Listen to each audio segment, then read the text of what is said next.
The Lord be with you. And with thy spirit. Let us pray. Blessed Lord, who has caused all holy scriptures to be written for our learning, grant that we may in such wise hear them, read, mark, learn, and inwardly digest them, that by patience and comfort of thy holy word we may embrace and ever hold fast the blessed hope of everlasting life, which thou hast given us in our Savior Jesus Christ. Amen. Tonight, as requested, we're going to be tag teaming a flyover history of the intertestamental period. The top 1,000 facts about this period that you never thought you needed to know. And so we're going to be talking about this period from a couple of different angles. So Father Kevin and I are going to be tag teaming this and talking about the history of the region, what's going on, all the empires kind of taking each other over, and can kind of give that context, and then zero in on Israel itself, and specifically Judah, post the time of Malachi, where we last left off at the end of our last Bible study, and what happens in Israel between the time of the death of Malachi and the time that we pick up the story again in the Gospels. So we're going to be talking about that period, known generically as the intertestamental period. Another way you could describe it as the Second Temple Jewish period. So I'm going to hand over to Father Kevin, who's going to give us our first part of our history here. All right, sounds good. All right, so, Father Hayden just said this. So we're talking about the intertestamental period, which is this time in between the Old and New Testament that begins right around the writing of the ending of the Old Testament, Malachi, in 433 BC, roughly. And it's kind of known as this period because there's this period of time, about 400 years, where it was believed that prophecy in Israel had ceased. And so there's a sense that prophecy would not come again until then, the coming of the Messiah. And so when we're looking at our intertestamental period... Oh, yeah, go for it, yeah. So just by way of a good scholarship, by way of...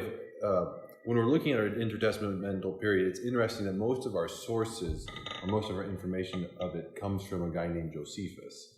And Josephus was a Jewish historian. He lived roughly 37 AD to 100 AD. And most of our information that we know about, at least Jewish history, especially in the intertestamental period, comes from this 20-volume massive work called Jewish Antiquities. So that's the main source that we're drawing from. There's also the apocryphal books, or the deuterocanonical books.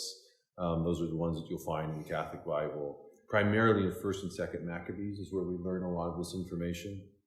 And then there's also a whole other section of books, 60 plus so books, called the pseudepigrapha. Pseudepigrapha meaning kind of written under false name. And we also learn a little bit about the intertestamental period from that collection of writings as well. So beginning then kind of where we leave off in Malachi, so the Jews find themselves under Persian rule.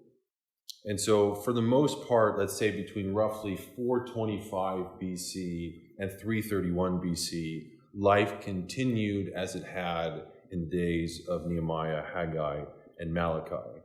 And the Persians then for the most part continue their policy that Cyrus had put in place back in 539, where he allowed the Jews to return to exile. He allowed them to worship their God freely and to obey their own laws.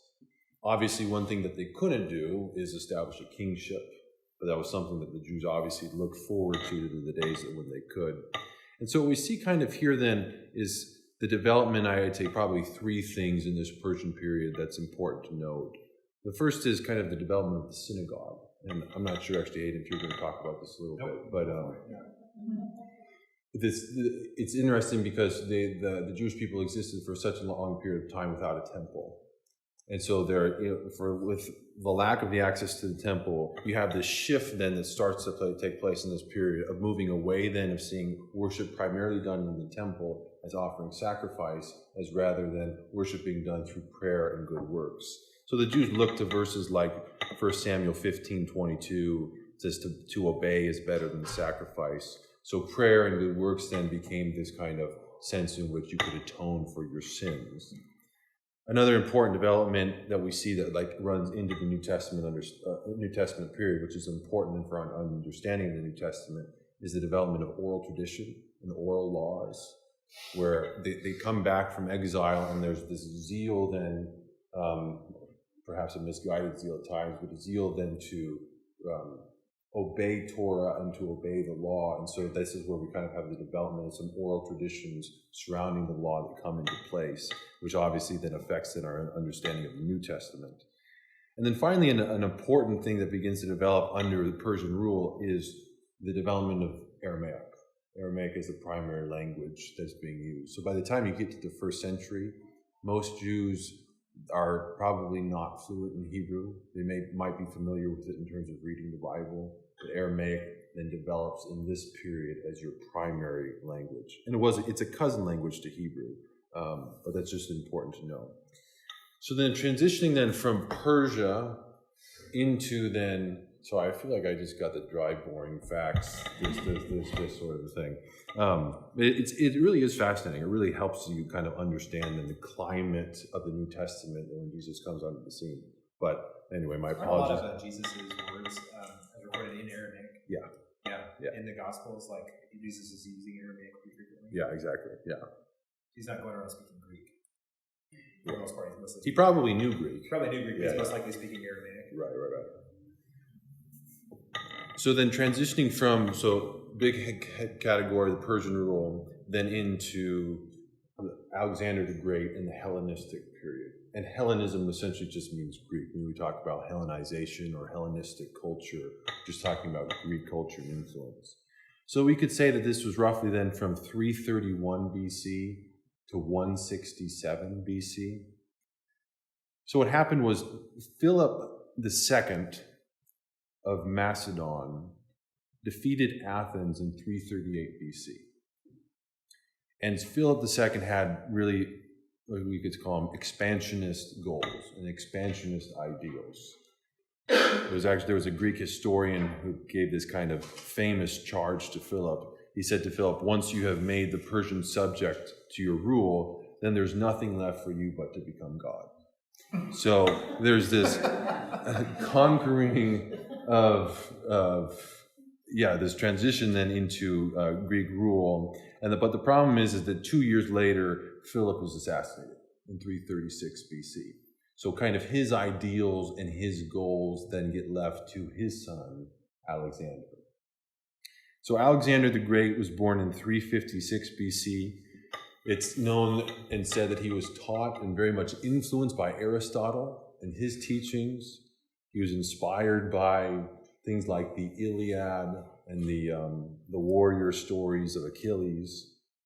And in 13 years, only 13 years, from 336 BC to 323 BC, he conquered and controlled virtually all of the former Persian Empire.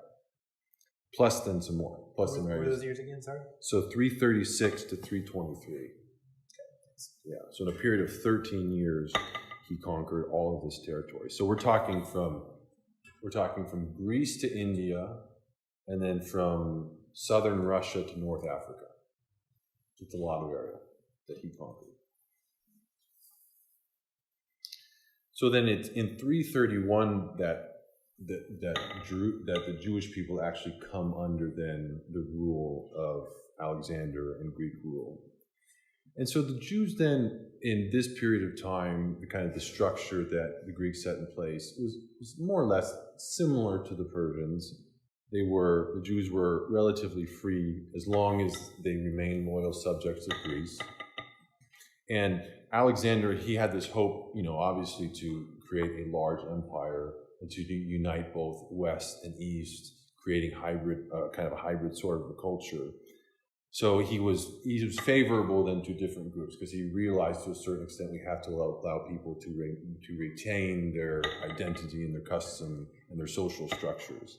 But he nonetheless still wanted then his empire to be permeated and influenced by Hellenistic thought and culture. So there had begun then also in Alexander's rule what we might call the diaspora, which is the dispersion of Jews. It actually had begun a little bit under Persian rule, but that continued. So then you have a formation of a large community of Jews outside of Jerusalem in Alexandria, which is in Egypt, and that was probably the largest community of Jews outside of Jerusalem. So even though, Alexander the Great, he was an interesting guy. He came from and was influenced highly in his thought by democratic ideals, from kind of Greek culture, Hellenistic influence. But so when he first started conquering these different areas, he was appalled by the idea that he found in certain cultures where a leader could become God. But ultimately, he came around and liked that idea himself. He came around, he liked that idea, and he actually ended up demanding it. And then he actually, he died at the age of 32, at a very young age, after a night of heavy drinking. So he had a night of heavy drinking. He caught a fever. I think maybe it was malaria, and he died. So don't go too crazy during Easter. And then so with Greek rule, so kind of thinking on a political level, with Greek rule brought a lot of things. We have improved standards of living. We have administrative efficiency, and we have just then this large, widespread kind of dispersion of Greek culture and influence. So this presented then a challenge, and again, this might be me dropping in Father Hayden's a little bit, but this presented then what would become a pervasive challenge and theme throughout the history of the Jews in this time period, and is how much then do they allow themselves to be influenced by Greek culture and Greek religion. You had varying people who saw it differently, from those who said, no, we need to keep it all out completely, to those who saying, no, we need to accept all of it. Probably not too dissimilar to the way that Islamic fundamentalists feel about the influence of the West. Is the influence of the West a good thing for them? Is it a bad thing? That's the kind of tension that we're going to see throughout this period from the point of view of the Jews. So there was all these kinds of political and cultural pressures coming from the Greeks, things like forms of dress, idolatrous associations, athletic competition. The problem with athletic competition being one, nudity, and the second, this emphasis of sports over worship. It was a concern. It seems that the Jews weren't very good at it.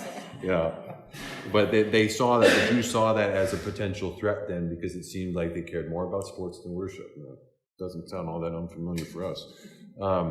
Greek theater with its morals or lack thereof, and there was also a very strong temptation to eat non-kosher food. All of a sudden, the Jews had access to a lot of non-kosher food that was very much a temptation for them. The other kind of, I would say, really major influencing factor with the Greeks is the language. So the language kind of becomes widespread, and it becomes what unites then the whole region. And so actually, by the time of the first century, we were just talking about this a little bit, your typical Jew might actually have been somewhat trilingual. Administrative type things, governmental type things would have come down in Greek. On a kind of everyday basis, Jews were most likely speaking Aramaic with one another. And if they were in Jerusalem, they were hearing Hebrew from the temple, but in the diaspora, outside of Palestine, it was all Greek. And this is really seen then in the need for the Septuagint. And so the Septuagint comes about, which is the Greek translation of the Old Testament.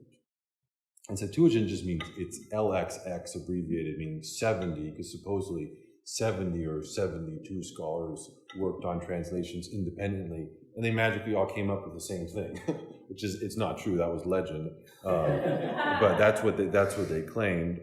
And so this is really important then for our influence, or our understanding of the New Testament, because the Septuagint, the Greek translation of the Hebrew Bible, was clearly the Bible for people in the New Testament. So for the Jews in the New Testament, it's what's most often quoted. If they were reading the Bible, they were most likely reading it in Greek. Which it just goes to show you, I mean, the influence of Greek culture that the Jews had the need to translate the Bible into Greek just so people could understand what it was saying. All right, how am I doing? Great. All right. Keep it up? Got it. All right. Okay, so then moving into, 323 BC to 198 BC. So we're getting closer here then to the return of the transition from BC into AD. So what happened was, after Alexander died, after his bout of heavy drinking, he left no living heir. So there was a struggle for his succession, who was going to succeed him as the ruler. And this entered into a period of time, roughly 27 years, from 328 to 301 BC. And this period of time is known as the theological, which means just successors in Greek, where they're trying to fight over, okay, who's going to succeed him. So initially the Greek Empire was divided into 4, and then 3, and then 2. So kind of north and the south. And what we have here is the northern half of what was Alexander's territory, based in Syria, was ruled by the Seleucids. And these rulers either took names for themselves as Seleucid or Antiochus. So you have the Seleucids in the north, with their rulers taking either the name for themselves, Antiochus or Seleucid. And then the southern half, which is based in Egypt, you have the Ptolemies. And they all took names, the rulers of the Ptolemies took name Ptolemy. So that's where we're at, kind of transition from Alexander the Great into 2 main categories. You have the north and the south, Seleucids in the north, Ptolemies in the south.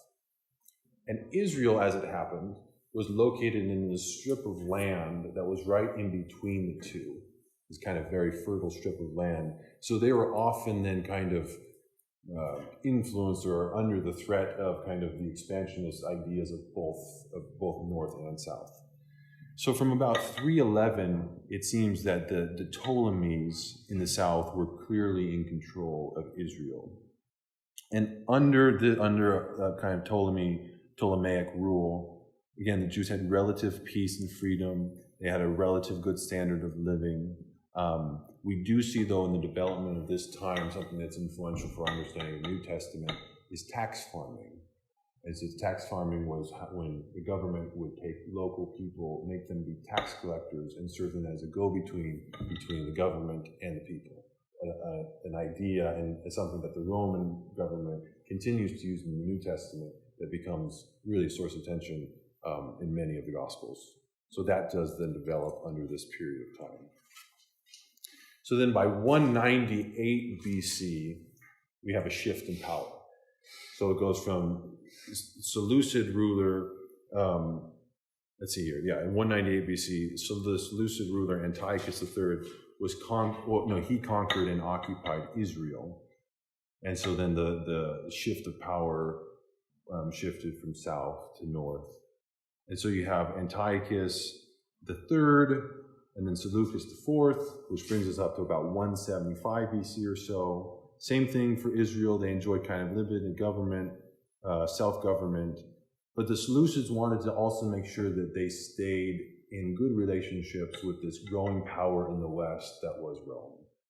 And so what that looked like was that they paid an annual tribute, purely to maintain peace with Rome. But this then required heavy taxation. So during this period of time, we see that the Jewish people are kind of under this burden of heavy taxes from the Seleucids. All right. You fallen asleep yet? Are we okay? Okay. So then we have Antiochus III, Seleucus IV, and then we have Antiochus IV, who's a major figure. He comes to power in 175. And what he did is he increased taxes to keep up with Rome. And this is where things really start to deteriorate between the Jews and the Greeks. It's interesting. He called himself Antiochus Epiphanes. Epiphany meaning revelation or manifestation, essentially calling himself Antiochus the God, meaning God is being manifested in him. But a later historian actually called him Antiochus Epimanes, which means Antiochus the madman. But this is, like I said, where kind of relationships with the Jews started to deteriorate. And I'll let Father Hayden, give more details about this. But this kind of what leads into then the Maccabean revolt and the establishment of the Hasmonean dynasty. So Father Hayden will talk a lot about that. What's important that happens after the Maccabean revolt, though, is you have this. So after the Maccabean revolt, Jews are in control, And what they decide to do, and this is really, it's an interesting thing, they decide to make Simon, who was a brother of Judas Maccabeus, not only the king, but the priest. He wasn't lawfully a priest, but they decided to make him a priest. So what you have here then is this institution of this new kind of office within the political, sphere of this kind of priest-king. And this leads into the Hasmonean diocese, which I'll let Padre here fill you in on. Okay, so then the last big kind of section here is the Roman period. So the Roman period beginning around 63 BC up through the New Testament era. So we see with Rome that from about 280 BC or so onward, that they had slowly been growing with the explicit goal of expanding, the explicit goal of becoming larger and establishing an empire. Macedon fell to Rome in 148 BC. And then after that, Rome entered into a time of about 100 years or so of a civil war, which really slowed them down from their expansionist policies. But by 63 BC, Pompey, the Roman general, invaded Jerusalem.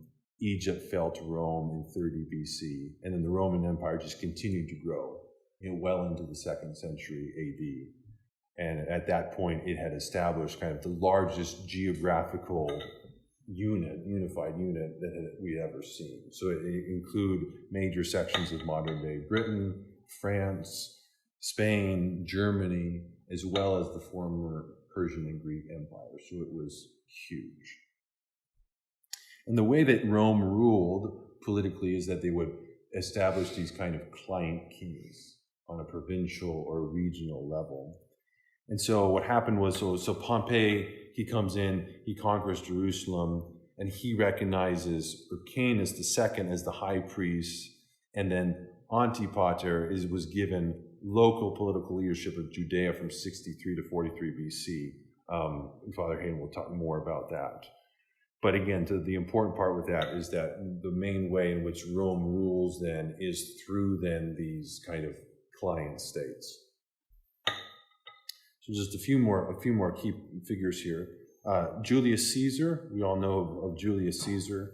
So what Julius Caesar did, because he had help from Antipater in 47 BC, he had some military help from him. So he was kind to the Jewish people, and he reduced their taxes. He gave them permission to rebuild the walls of Jerusalem and to fortify other cities. And he also gave them some unique religious freedoms. So it's under this time where we see the kind of development of Judaism as what they call a religio licita, as a legal religion accepted by the state. And the Jews were actually then given a special exemption, we could say, where they did not have to sacrifice to those emperors who came to see themselves as gods. And this was because of Julius Caesar and the help that he had gotten, the military help that he had gotten. Another important political note is that the high priesthood remained a Roman thing. So again, you just see this mingling of secular government and religious institution, where the high priest in his office was basically filled by Roman appointees. So it was a separate institution there. And then Julius Caesar, we know the story, he was assassinated in 44 BC. Yeah. And then so after Julius Caesar, I'm sure many are familiar with the story too. So Octavian and Mark Antony vie for power. Antony is defeated then in 31 BC, which leads to both him committing suicide and his wife Cleopatra committing suicide. And then he took the title of Augustus and reigned until AD 14. So that's Caesar Augustus, is Octavian, through AD 14. So during this time, Herod was the kind of the client king of Judea, and he pursued an interesting policy of, he was really somebody who wanted to take in as much Hellenistic and Roman culture as possible. He tried to institute that, but he was sneaky about it. He tried to make it seem, though, as if he was a faithful convert to Judaism, but he was very Hellenistic and influenced by Rome. Okay, so then another kind of Sorry, there's so much here. Another important institution that comes into place that probably helps us understand the New Testament is then what happens after Herod the Great dies. So Herod the Great, who was this client king of Judea, he dies, and then his territory gets divided up into 4 different sections. I'm not going to get into all of them, but one of the sections was Judea and Samaria. What's important about this kind of section of Herod's dynasty was that after the year 86, they get replaced by Roman prefects.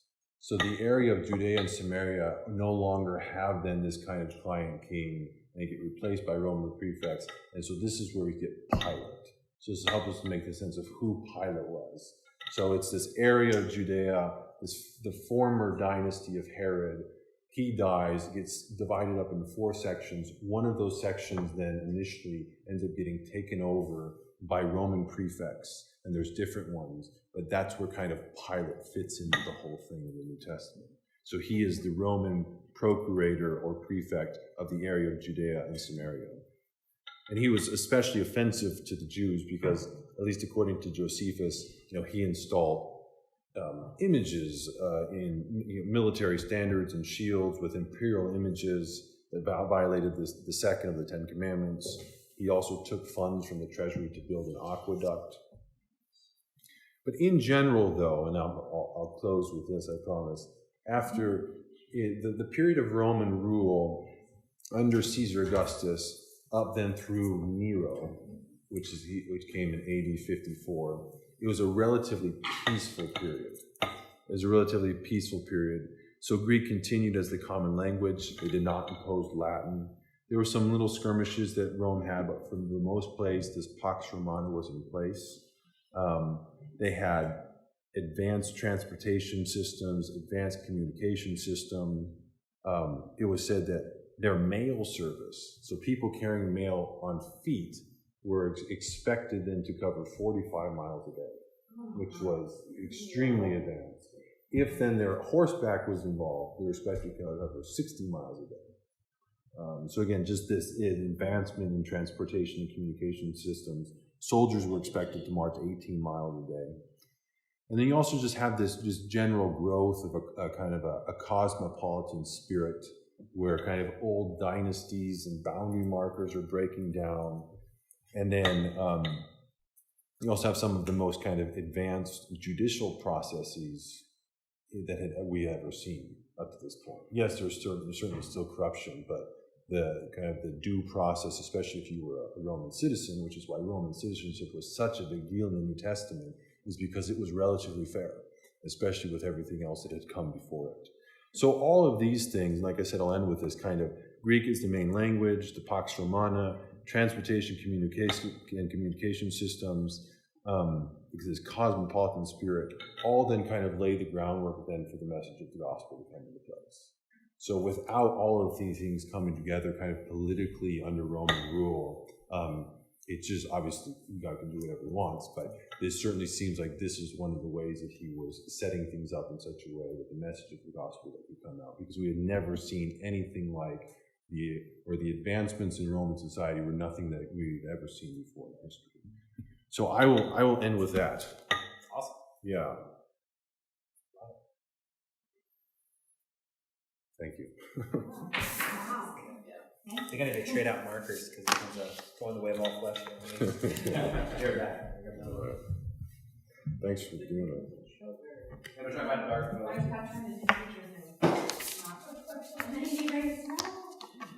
If anybody wants, I have these notes. I could send them notes. My notes that I have. Yeah. That would probably make it easier. Okay, yeah, we'll do that. I'll do that. You just put them on the website like we did with Revelations. Yeah. We can download them. Yeah. Yeah. John, would you mind helping with that? Could I send you that file? Yeah. Okay, thank you. Yeah. I have mine. I have notes too. We can send these out to everybody. Yeah. Thanks for trying. For sure. Yeah.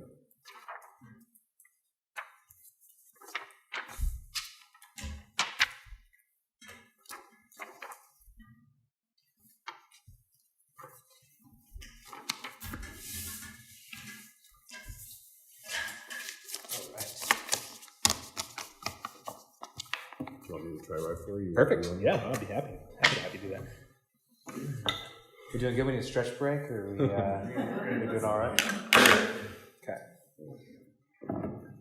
All right. So my role is to pick up with what's going on in Judah at the time after the return of the exiles from their Babylonian captivity. We studied a lot about that. So we remember that the first temple was destroyed by Nebuchadnezzar II, and the Babylonians in 586 BC. That's a big date. But that after their exile, the Jews were allowed to return under the decree of Cyrus, and I'm just going to fly over this history we've studied so much during our study of the prophets. So that the second temple is rebuilt and dedicated in 516 BC, and this begins what is known locally at this time as like the sort of Second Temple period, which extends all the way until the Second Temple is destroyed in 70 AD under the Romans. And so I want to talk about what's going on in Jerusalem and in the surrounding area at this time during this period.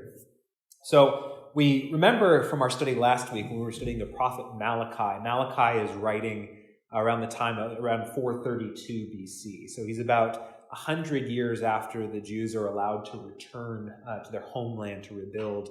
You have Malachi, the last prophet, writing about the conditions in Jerusalem at the time.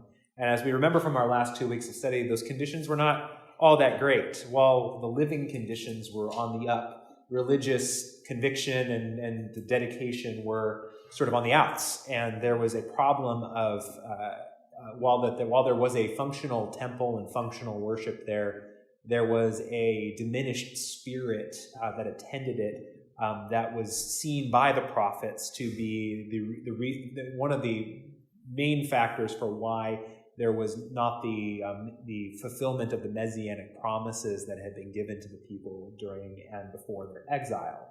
So that there was a spirit of rebelliousness and toward God by the people, and asking why God wasn't, making good on his promises to make them flourish, to give them dominion, to give them a king that would sit forever, to give them, to give them all these things that they've been promised. And God, of course, responds, you have failed to worship me. You are demonstrating covenant unfaithfulness, and that's a real problem. And so what starts off in this Second Temple period after the death of Malachi is a lot of responses to that condition. So we're going to have, on one strand of this, we're going to have the development of the sort of spirituality of the Jews going on in Jerusalem and the surrounding areas during this period. That develops into a really robust and complicated structure of spiritual authorities locally.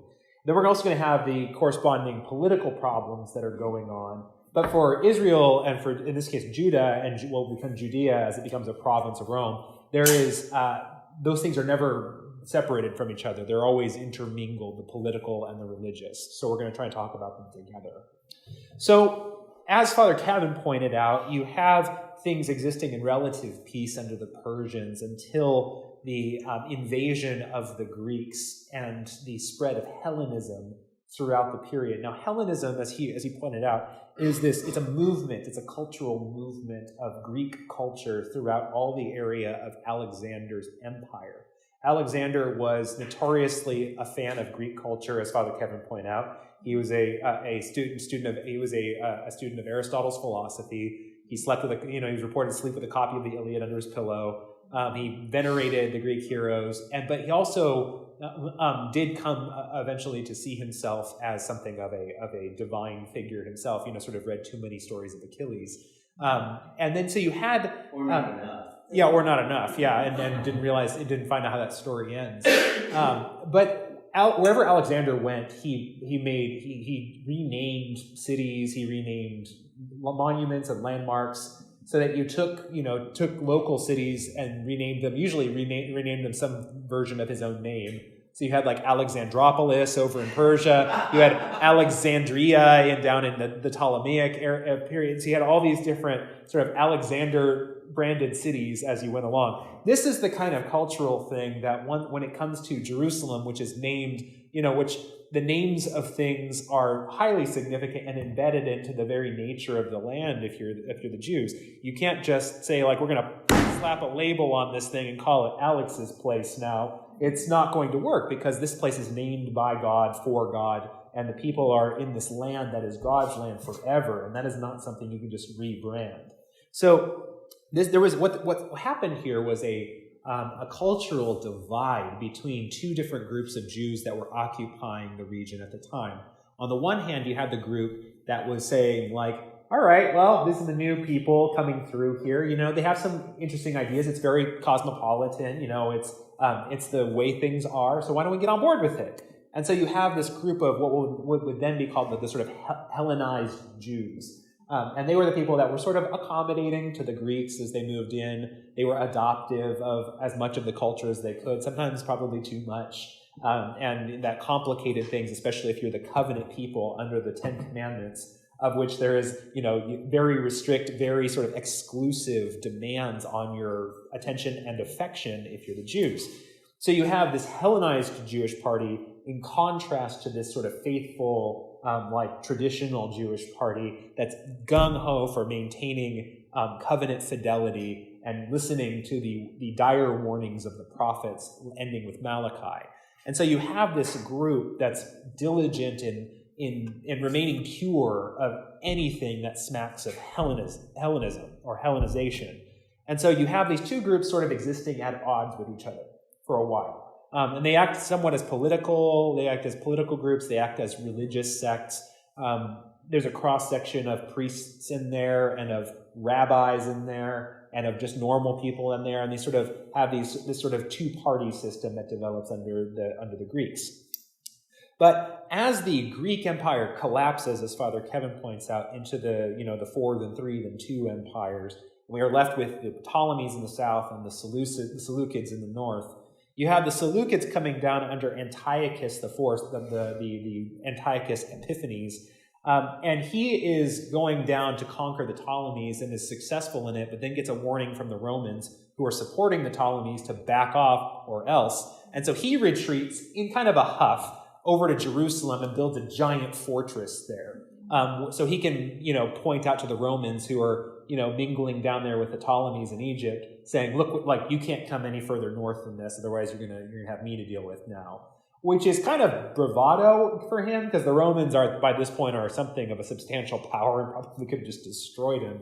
But he's going to make a show of his force there, and part of this means he's going to convert Jerusalem into a Seleucid capital, like a sort of Seleucid sub-capital.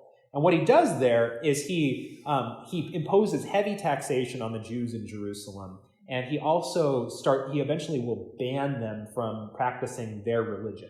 He will overturn the kind of general tolerance under Alexander and will ban it and say, no, we're not going to do this. And he'll go even so far as to enter into the temple itself and desecrate the temple by sacrificing a pig on the altar of the temple, which for Jews is like the worst possible thing you can do. So he desecrates the temple, which makes everyone go crazy. And so in Jerusalem, you have this foreign ruler who's occupying the city, has desecrated the temple. And what arises in response to this is the first of a series of revolts that will start to chip away at Seleucid power in Jerusalem. And this is where we start getting the beginnings of the Maccabean revolt, which begins in about 167 BC. So the Maccabeans were this family, this sort of priestly family, and the family name was the priestly family of Mattathias. And so you have Mattathias, who's, and it'll be important as we get down to what happens later to note that they sort of descend from this guy that we don't know anything about named Hasmoneus. And so you have this Hasmonean family that cycles through this priest named Mattathias, who has 3 sons, Judah, Jonathan, and Simeon. And these 3 sons, along with their father, start to stage guerrilla assaults against the Seleucid supply lines going into Jerusalem. They use their knowledge of the countryside to stage guerrilla warfare because there's no chance they have against this vast Seleucid army. They're starting to engage in skirmishes that eventually build into larger scale confrontations. So This goes on for about 3 years, and then in 164 BC, after all the skirmishes, there's an all-out assault on the occupied Jerusalem itself, and there's a driving out of the Seleucids from Jerusalem, so that by 164 you have Judah Maccabeus. You have him and his freedom fighters reoccupying Jerusalem and rededicating the temple, reconsecrating the temple, and purging it of the desecration that Antiochus had brought to it. So by 164, you have a successful driving out of the Seleucids from Jerusalem. Now, they're still just a few miles up to the north by this point. They haven't been driven completely away. But this is a critical symbolic victory. And it becomes so legendary in Jewish imagination that there's a new sort of feast consecrated around it, which we now know as Hanukkah. Hanukkah is the commemoration of this great victory of the Maccabees against the Seleucids and driving them out from Jerusalem. So what begins then, as you have this sort of, you've captured the capital at this point, and so there is a consolidation of power of Jews coming back together to sort of reinstitute a government in seated at Jerusalem to concentrate their power in order to drive the Seleucids out of the land entirely. And this is the beginning of what will last for about 130 years, called the Hasmonean dynasty, which goes from about 165 BC until about 37 BC. It's a long dynasty of rulers here. So as soon as they've captured the capital, there is, and they've demonstrated that they're serious, they mean business, they're serious, and they've got, they can prove their strength. There's a new strategy involved in how to get the Seleucids out entirely.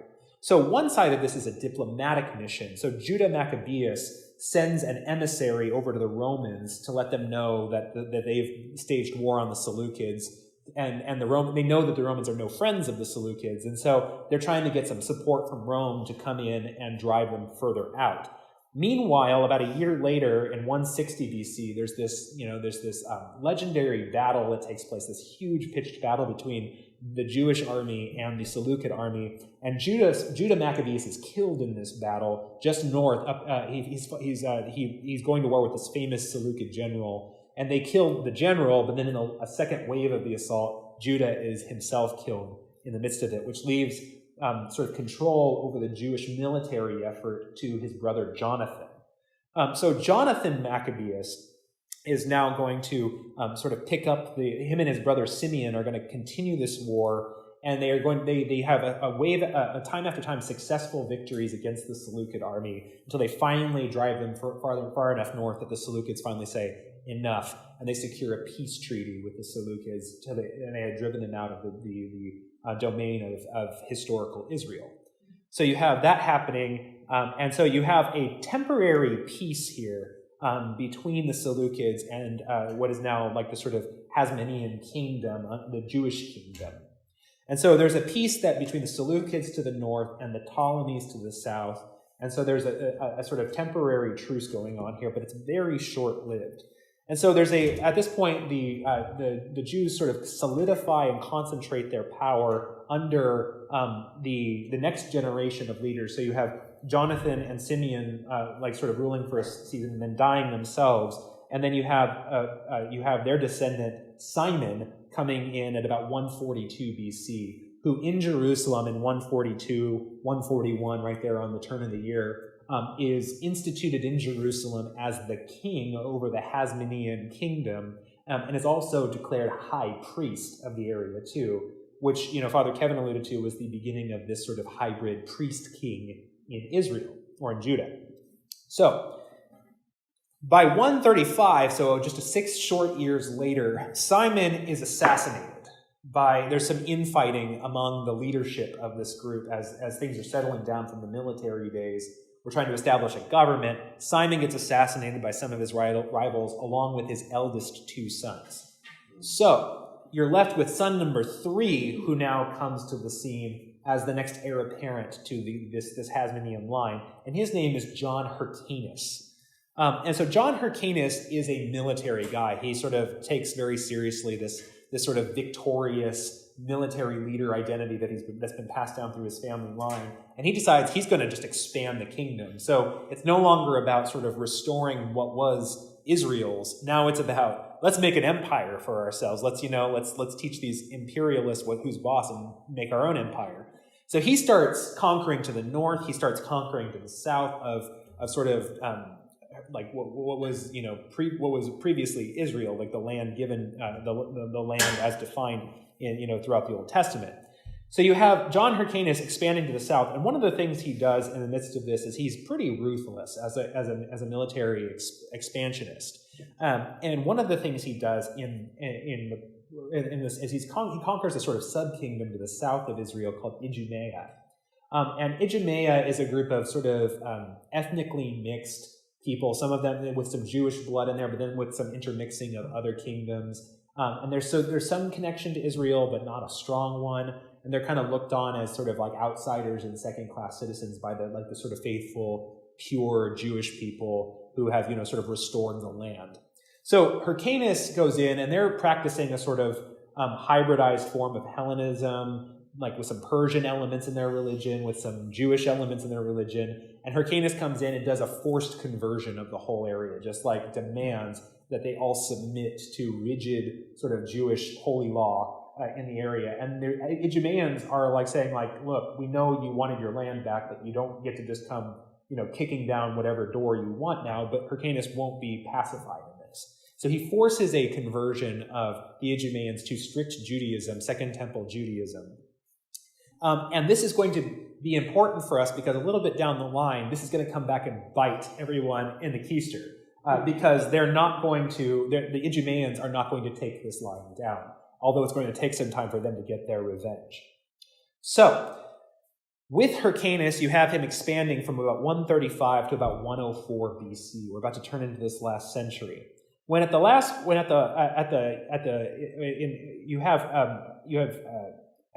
we get to the tail end of Hyrcanus's line, and as he's dying, you have the succession should pass down to his son, sort of Hyrcanus II, but instead, you have the succession sort of left open in his time. It's a little bit ambiguous as to who's supposed to be the next ruler. But what happens is before that can get legitimately decided, one of Hyrcanus' sons, Aristobulus, he just seizes power and then imprisons the rest of his family and locks them all away in a fortress out by the Jordan River.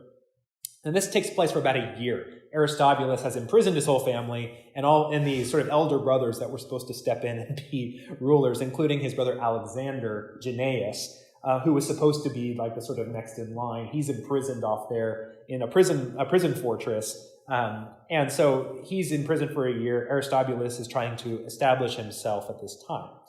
So Alexander gets out. They escape this imprisonment and go on the war path against Aristobulus and seize power back from him, which brings us to the next of the Hasmonean kings, Alexander Jannaeus, who rules for a long time from 103 to 76 BC. And during this time, you have the development of two parties that we're going to talk about a little bit more at the end, which we know by the names of the Pharisees and the Sadducees as two political parties that develop in this century to confront the two different ways the Hasmoneans have been as kings and rulers, right? So you have them as the sort of priest kings who want to restore pure Judaism and to maintain the covenant faithfulness of the land, right? That's one party, and that's the Pharisee party. They want the Hasmoneans to continue in that vein.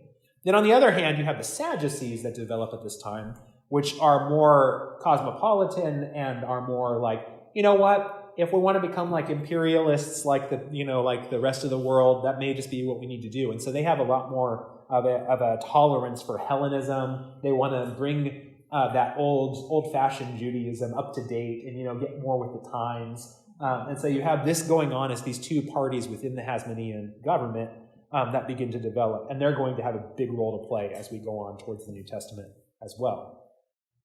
So you have a civil war that eventually erupts between the sons of Alexander Jannaeus. So around 76 BC, you have one son, Hyrcanus II, and then you have the other one, Aristobulus II, so second generation now, who for a few years are trying to conquer each other. Hyrcanus is in power for a while, and Aristobulus deposes him. Eventually, Hyrcanus signs a treaty with Aristobulus and allows him to rule. So this takes us from 76 to 63 BC. At this point, because of the infighting going on between these two different strands of the Hasmonean kings, you have outsiders that start to take a look at this as a power vacuum that might be conveniently filled. To the south, you have the Idumeans, out of whom has arisen a very shrewd king called Antipater. And Antipater is looking at Israel, not having forgotten at all what the previous kings had done to the Idumeans in conquering them so brutally, and was looking to maybe get some revenge now. To the west, you also have Pompey, the conqueror, the Roman conqueror, who's looking at this situation saying like, well, that seems pretty unstable and looks like it's ripe for conquest. And so what's happening behind the scenes is Antipater starts negotiating a deal with Pompey the Roman that they're going to take advantage of this infighting among the Hasmonean kings and bring them down and destroy the line and as revenge for what had happened to the Idumeans. This brings us to the Roman occupation, which takes place in 63 BC. Now, Julius Caesar, who's ruling, supposed to be ruling in partnership with Pompey, but is starting to get ideas that maybe he should be the only guy in charge at this point.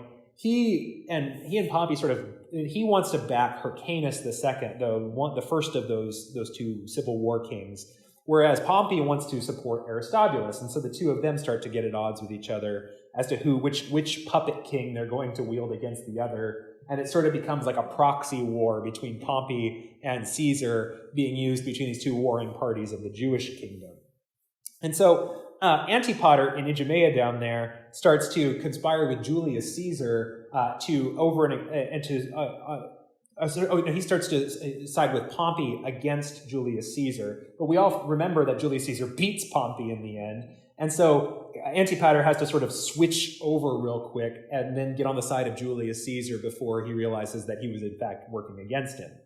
And so Antipater the Idumean, through all of this shrewd back-channeling with the Romans, is recognized for this shrewdness and is declared sort of the Roman protector over Judea after all the ashes settle. Now this, if you're one of those faithful, like sort of pure Jewish party people, the Pharisees, this would be utterly offensive because this guy is not even Jewish and he's supposed to be our sort of ruler, a ruler over the Jews who's not even Jewish. He's an enemy, an ethnic enemy of the Jews. So Antipater is named to the protectorate over this. And so Hyrcanus is sort of trying to retain some of his power. But meanwhile, there's a kingdom up to the north, the Parthians, who also want to get involved here. And so they just come through and kidnap Hyrcanus' sons and hold them. And he kidnaps Hyrcanus and his brother and keep them captive for 3 years until finally they execute one and then name the other and send them back. So by this point, there's almost no one left of the Hasmonean line. And you have Antipater the Idumean basically running Judah at this point.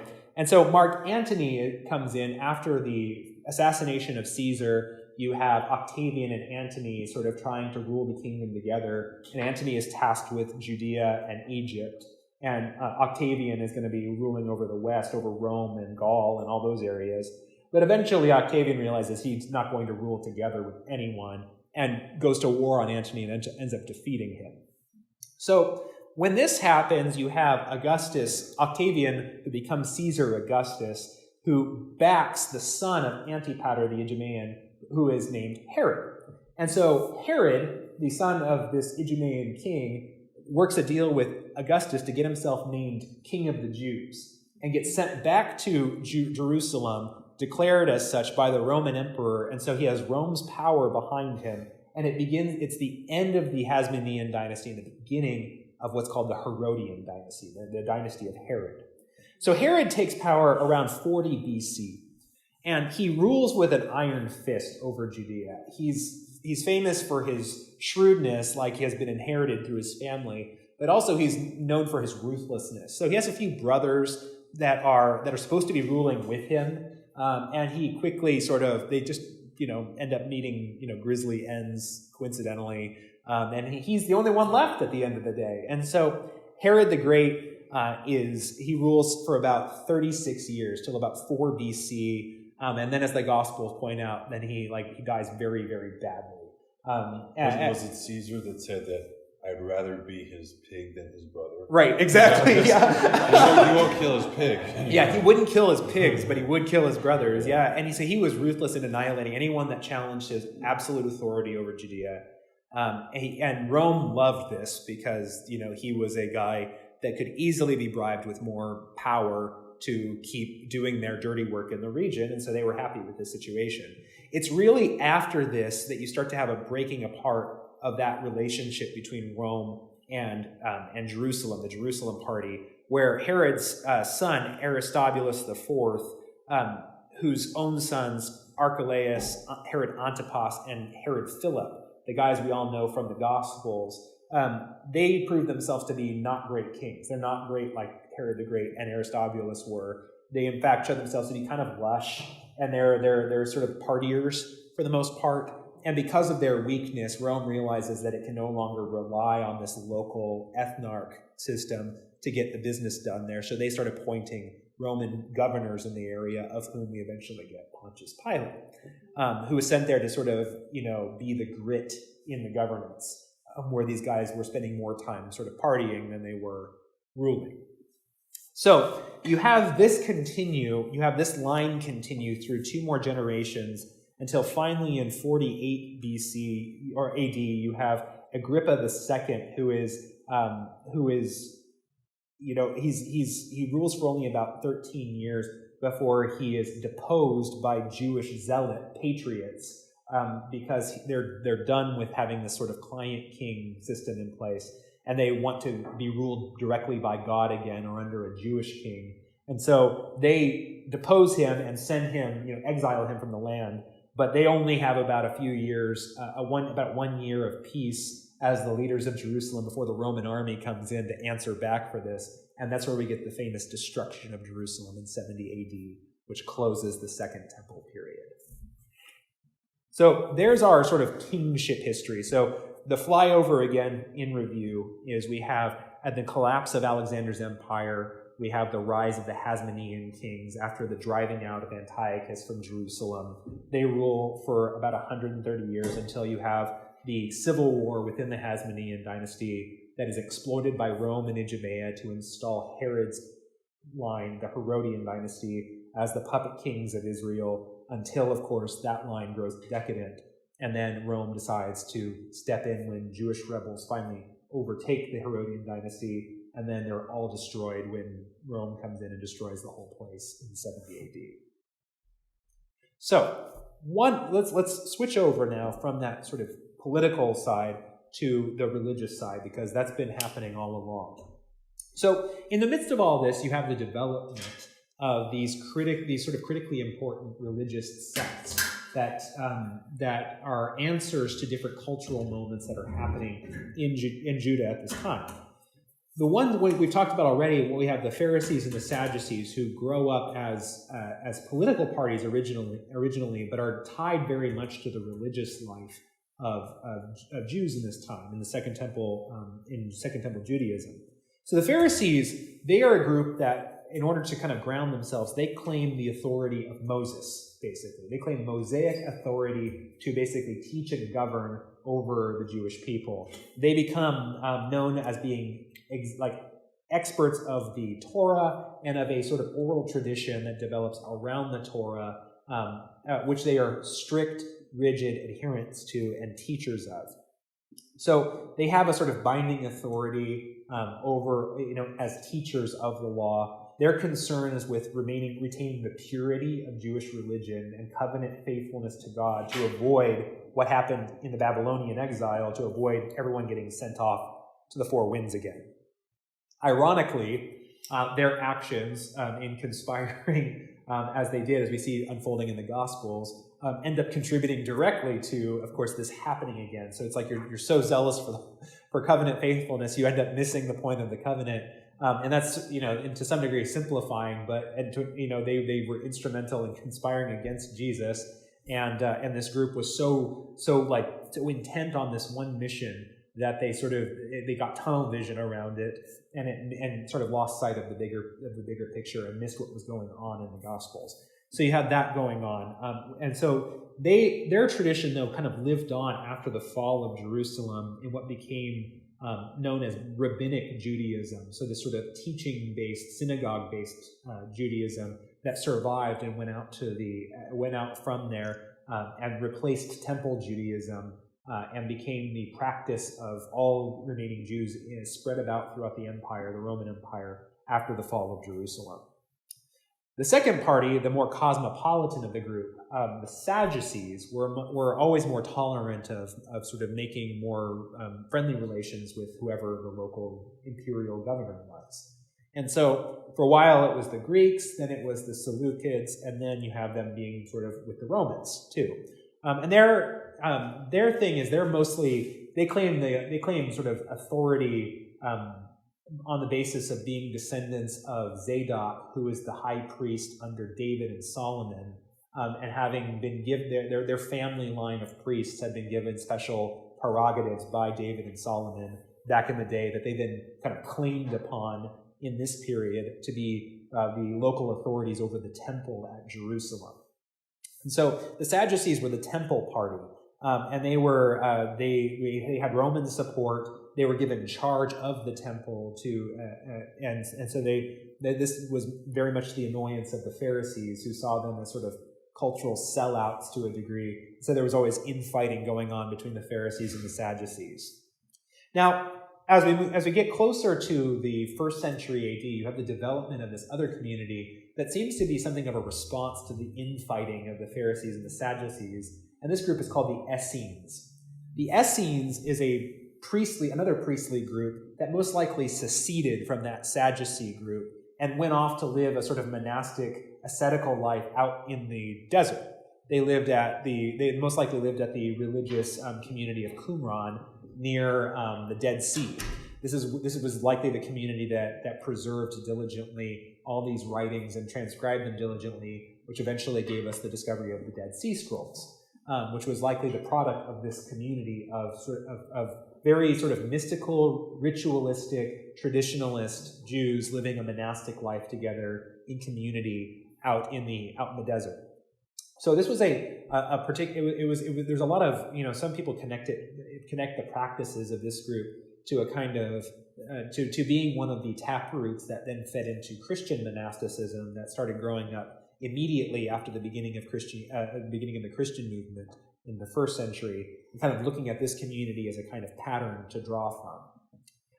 There was a 4th group that develops in this time period, which also seems to be a response to the others. So you have the Pharisees, the purists in Jerusalem. You have the Sadducees, who are kind of the cosmopolitan ones, but in control of the temple. You have the Essenes doing their monastic thing out in the wilderness. And then you have the Zealots, who are this group of people that derive, they claim their lineage from Judas Maccabeus and the revolutionaries of the Maccabean revolt. And they're like, well, it worked once, let's do it again. And so they start staging guerrilla war on the Romans this time, in the time of Jesus.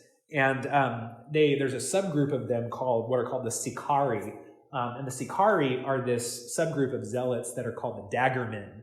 And they're basically these guys that went around Jerusalem, and they were widely feared because they were these guys that would go around with knives hidden in their cloaks, and they would go around to people who were notorious, either Roman people in Jerusalem, which they saw as a desecration and an offense, or even Jews who they thought were a little bit too chummy with the Romans, and they would just come up to them in the marketplace and stab them and then disappear into the crowd again. And so there was this widespread panic that took place in Jerusalem.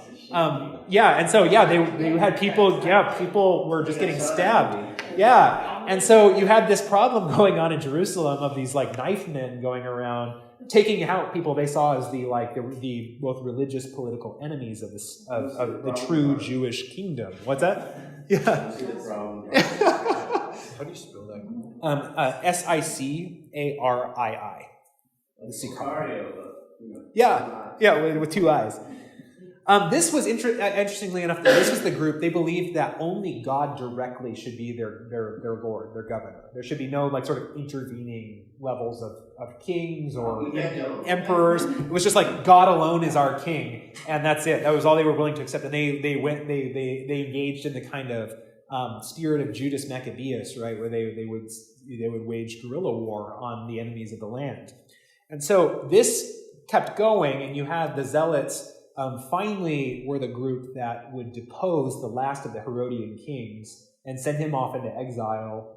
And then they would be the group that held Jerusalem until the Roman army came down to destroy it, at which time they would flee to the south. The last group of them would flee to the southernmost fortress in Israel called Masada, near the Dead Sea, where they held out under Roman siege for a while until the Romans broke through and they all collectively jumped to their death from the cliffs of Masada rather than be captured by the Romans.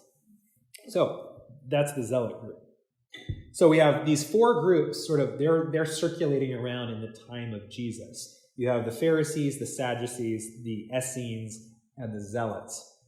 Among the Pharisees and Sadducees, though, the sort of city group, the Jerusalem parties, you have a court that's formed among them, which is a sort of fifth entity called the Sanhedrin. The Sanhedrin is looked at as a sort of political, religious, supreme court of sorts. And it's made of 71 judges drawn from the Pharisees and Sadducees, typically. Now, every Jewish city was required to have a local Sanhedrin, which was sort of like a circuit court of about 23 judges. And then you have this sort of the Jerusalem High Court, the Greater Sanhedrin, which had the 71 for cases of national importance. So this is the group that's meeting to decide the question of what do we do about this Nazarene prophet called Jesus.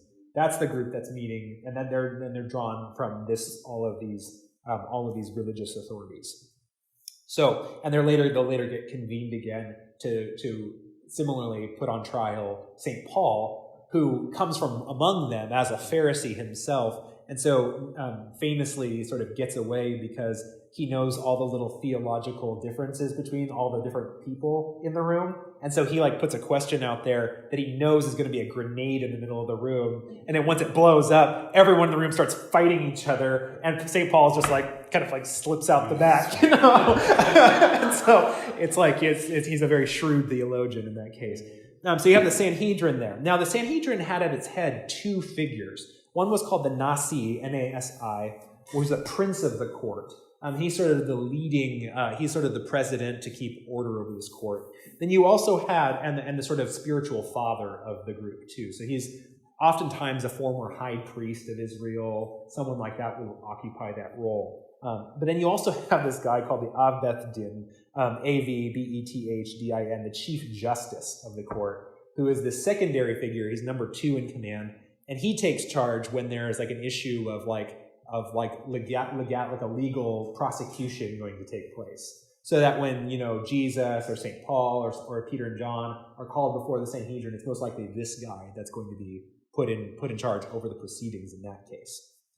The last thing I'll say here is that from the time of the prophets, from the last time, from the time of Malachi all the way through this period, you also have this other separate strand of religious authority taking place, who are seen to be the sort of placeholders of the prophets in Israel in the absence of the legitimized prophets. And these are what are called the Zugot. And they're the sort of spiritual leaders of the people, Z-U-G-O-T. And so they basically take spiritual shepherding, care over the people. That's what their job is. And they're from the time of the prophets all the way through the New Testament. And there's always 2 of them. So there's always 2 that go together, pairs of them that sort of take on generation after generation after generation, sort of the sort of prophetic care of the people in the absence of the next prophet. So awaiting the next great prophet to arise. And it's significant because the last 2 that are given charge over Israel are these rabbis Hillel and Shammai. And Rabbi Hillel and Rabbi Shammai are these. They represent 2 forms of Pharisaism. One is about as strict as it can possibly get, And I believe, if I'm remembering correctly, I think that was Rabbi Hillel, right? Hillel was the really strict one, and Shammai was a little bit more of the accommodating one. I can't get it. I may be mistaking that, but I believe it's Hillel. But whichever the two was the like strict one, that is the sort of school of thought. They're like the sort of the trainers of the spiritual authorities. Whichever was the stricter of the two, and I believe it was Rabbi Hillel. That was the one that St. Paul came from. He came from the strictest of the strict sect of the strictest sect of all the sects in Israel. So, as serious as you could get as a Pharisee, you were part of this elite, super intense group, the Hillelites. And among that group, Paul calls himself the Pharisee of Pharisees, right? Like, he was part of that elite inner circle of super serious guys. But that's also going on at the same time. So we can see from all of this why it's not clear in any of the Gospels who's exactly calling the shots at any given point. Because you have the Roman governor in place, you have the leftover Herodian kings, and you also have these religious authorities, all of whom are laying claim to power in Jerusalem. And so when you have, for example, the trial of Jesus, and you have Jesus getting passed between numerous different groups, that's part of why that's happening, is because it's not really all that definitively clear what the real chain of command here is. We know Rome is wielding the sword over the whole region, but we know that you have the Herodian kings at this point, who are all kind of in varying states of intoxication most of the time. Then you have the Pharisees and Sadducees in the Sanhedrin, who are all, who are at varying degrees of seriousness, and you have all of this conspiring at the same time to create a massively confusing atmosphere for who is actually leading the people. And you can also see why someone who comes on the scene as an extremely popular leader of the people and who starts gathering thousands to himself, why this becomes a really big political deal. Because it's, this is the kind of thing that overturns a very delicate balance of power. And so if you have all these people who have scraped and clawed for their little corner of the place, you have the presence of Christ coming into Israel. This is a massive upset in the system. That has been, very delicately balanced over the course of years, to try and finally get some semblance of peace. And so this is a powder keg. As much as we have the sort of Pax Romana ruling over the whole region, you also have within Jerusalem itself is a powder keg ready to blow with all of these different warring factions in it. So I'll end there. So we have about 15 or so minutes left. Any questions? Any clarifying or follow-up questions on anything we talked about?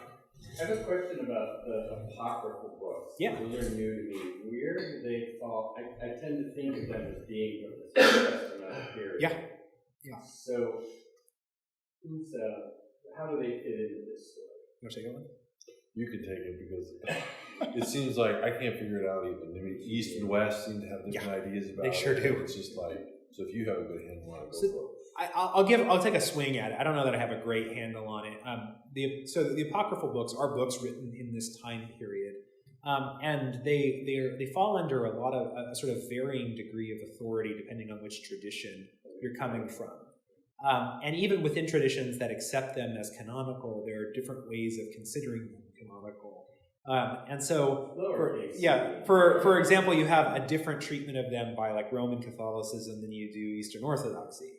And different rules of canonicity, basically. So it's worth noting that until about 100 years ago, what are called the apocryphal books were included in pretty much the printing of pretty much every Bible, and it has to do both with the rise of, I think, biblical fundamentalism, but also with the rise of cheaper prints of books. You have the ability to start sort of subdividing your different audiences and different markets with your printing of the Bible, such that you get this Bible that becomes favored among Protestants, specifically a particular kind of Protestant specifically, that considers anything that is not under a very strict rule of canonicity to be don't consider it anywhere near on the same, don't even include it in the same book as the other ones.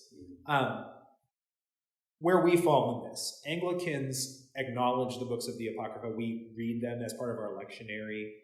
We do for the most part have the rule that you do not use them to prove doctrine. So we do sort of follow the Reformation fiat in that way. We don't use them as the sole text to prove a doctrine on, which complicates, and the 39 Articles makes this clear, complicates doctrines like purgatory, for example, which by and large you can only prove if you use books from the Apocrypha, and as your main text. So there's a sort of secondary treatment against that. Roman Catholicism treats them all as the same sort of tier of things. Eastern Orthodoxy does the same thing. Then you have different, even within Eastern Orthodoxy, you have different sort of expanses of what rules in this canon that then goes not only with this intertestamental period, but then also well beyond the end of the New Testament, to include like the Apostolic Fathers' writings, like, the Shepherd of Hermas, of the Didache, the Epistle of Barnabas, the Epistles of Ignatius, all of these different texts after the end of the New Testament. And then if you were like a particular stripe of Orthodox, like Ethiopian Orthodox, I think goes on for like centuries after that. You have just a laundry list of books beyond the end of the New Testament even that then make it into what's called the canon. So one of the arguments that gets made about the apocryphal books and why they're not included in some canons is because their authorship isn't always clear. So the source of them isn't always clear. Sometimes they were written long after the event themselves that they're recording, and so there's like a sort of historicity issue that sometimes gets taken with that. Suffice to say, for much of Christian history, like there's frequent use of these texts, which is and the tradition of the church makes comfortable use of them, even if there is a division between these groups of books. And so I think as traditionalist Christians, we shouldn't have an aversion to reading them. We shouldn't have. It's sort of a new fad, historically speaking, that these things are a problem, are seen to be problematic. But so I think that's kind of how I understand it. Extremely helpful, though. I mean, yeah. The example I always that's where most of this comes from. Yeah, the example that I always use is you get this, in Maccabees, you have people who are being hung with babies around their necks over the issue of circumcision. And we learned that from Maccabees. And then you have someone like St. Paul who comes on scene and says to the Jews, you know what, circumcision doesn't mean anything. So it's just like, it really helps then kind of, I found, in the reading of the Apocryphal books, right, and in terms of our understanding of what's going on in the New Testament. Yeah.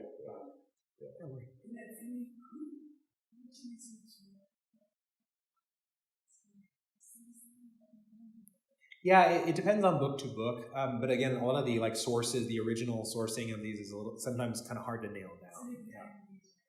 Yeah, so it happened after the events, and so it happened well after the events. If I'm remembering my textual history of Maccabees, which is very fuzzy, from what it was written well after the revolt itself, and it wasn't written as it was going on. So yeah, it's hard to say. Yeah, what's it? When did they fall out of favor in Judaism? If they were included in the Septuagint. Right. I actually don't know the answer to that. I'm not sure where the line gets drawn in Jewish canon. I'm not all that familiar with Jewish rules of canonization, so that's an interesting question. It's interesting because they don't find their way into the Masoretic texts. No, they don't. But they are present, and that's sort of the arguments in terms of what weight should we give them. Right. It seems like it's part of the Bible, at least in Greek, but for the Hebrew Bible that they have, they're not there. But Jesus used the Septuagint, which had to be there, right? The New Testament authors frequently use frequently use it. Jesus. And so yeah, he probably would be reading out of the Septuagint. Yeah. But more often than not, like when Paul is citing something from the Old Testament, he's doing it from the Greek. Yeah. He's quoting it from the Septuagint. Right. Especially addressing mostly a Greek audience. Yeah. I was just thinking that too. It said that Peter and Jude quoted from the right, which is another set of. I don't think that's part of the Apocrypha. I think that's the pseudepigrapha, right? So that's like a set of books that are attributed to a name that wasn't that person who wrote it. And that's sort of what that category means. So you have the Book of Enoch, right, which is like attributed to the person, the historically the figure in Genesis, Enoch. And but yeah, it's like the New Testament authors do both quote from that book. And another one, Jude also quotes from another one, like a text called the Death of Moses, which is another text supposedly of what happens on the mountaintop after the people enter the promised land and Moses dies. That little missing vignette between the death, around the death of Moses, where apparently like Lucifer goes to try to pick up the body of Moses, and the archangel Michael fights him off for it, and then goes and buries it secretly. There's this whole story that unfolds there. But yeah, no, I think whenever you get into a debate about whether these things are useful or not, you have that there's some troubling precedents that if you're on the side of eradicating them from Christian use or highly limiting them, you have the New Testament authors who don't seem to have a problem, using them, or even pagan sources, like in the case of St. Paul, citing and employing even Greek poetry and philosophy to make his case on Mars Hill. So you have some fun stuff like that too. But I think that gives us the balanced perspective I think we see in Anglicanism, which I think takes them very seriously enough to integrate them into the same lectionary where we're reading the rest of the scriptures. And they're highly beneficial, as Father Kevin was pointing out. To get to the notion of why is everyone the way they are by the time we get to the New Testament, and what have the fights been in the meantime that get us from get us to that point in Jerusalem where Christ comes on the scene. It's massively important. And then it's also just fun to read. You have some really, really interesting stuff in there, like in the Wisdom of Solomon. You have a lot of early notions of resurrection, theology of resurrection. You also have this strange little story about it's an expansion or a sort of what I sort of think of as sort of sacred fan fiction about Daniel the prophet, where you have these stories of Daniel doing a detective story in the middle of Babylon where he disproves the existence of Bel, the god, by pointing out how the priests are faking the presence of Bel in the temple, and then they all get executed and Daniel's the guy again. There's just some fun stuff like that in there as well. So back in confirmation class, didn't they tell us that all of these things are of interest and so on, but we do not say necessarily it's inspired by God? We would say you don't use them as the sole basis to prove doctrine. Yeah. So. Mm-hmm. So I don't think that's a statement on their inspiration. I also find definitive statements on inspiration a little uninspirational and also kind of presumptuous. It's to say something does that have any inspiration in it? It's is the Holy Spirit utterly devoid from this? It's probably not. Yeah. So it's, to some extent, in that way, it would be inspired. But yeah, it depends on what your hard definition of inspiration means. Yeah, and that's where you get the Orthodox idea of there's a very expansive idea of what inspiration means. So you have a very expansive canon. Yeah. I'm interested in that. Sorry, Laurie, go on, and then Paul will come to you.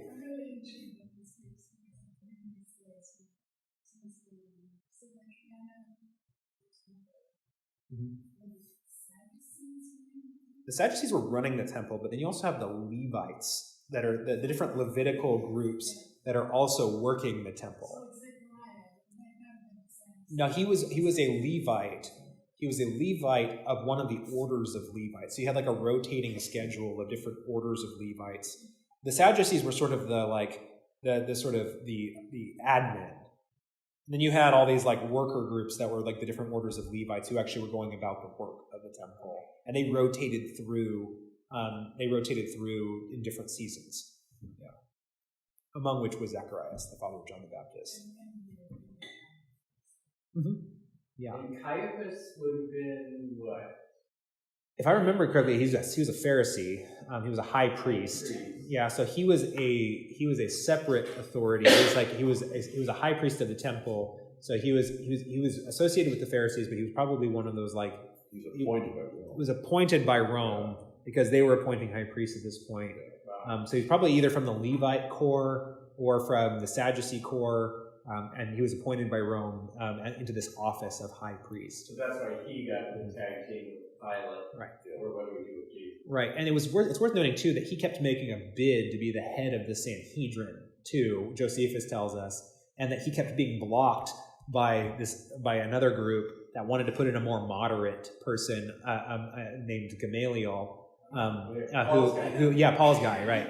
And so, there was some sort of departmental infighting going on there. Caiaphas kept making him a bid to be the head of the Sanhedrin, but then he got swooped in on with that and got blocked from doing it.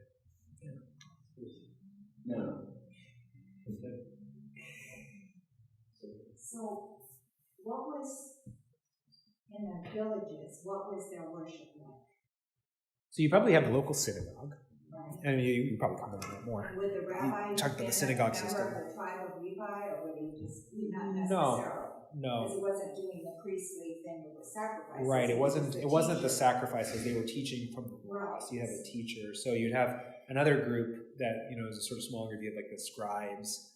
You have and then you have just a sort of a group of teachers. The rabbi corps. Yeah. But it's an important shift in Jewish kind of religious thought away from sacrifice towards more so teaching, praying, doing good works, that sort of thing as a mean of atonement for sin. And you see this kind of come to its culmination with kind of the beginning of the rabbinic Judaism after the destruction of the temple, and that's really kind of what we see in place then today. So it's there's this sense of we almost don't, I don't know if this is the way we put it, we don't need the sacrifices because we have this. So it's just a very, very important shift. Yeah.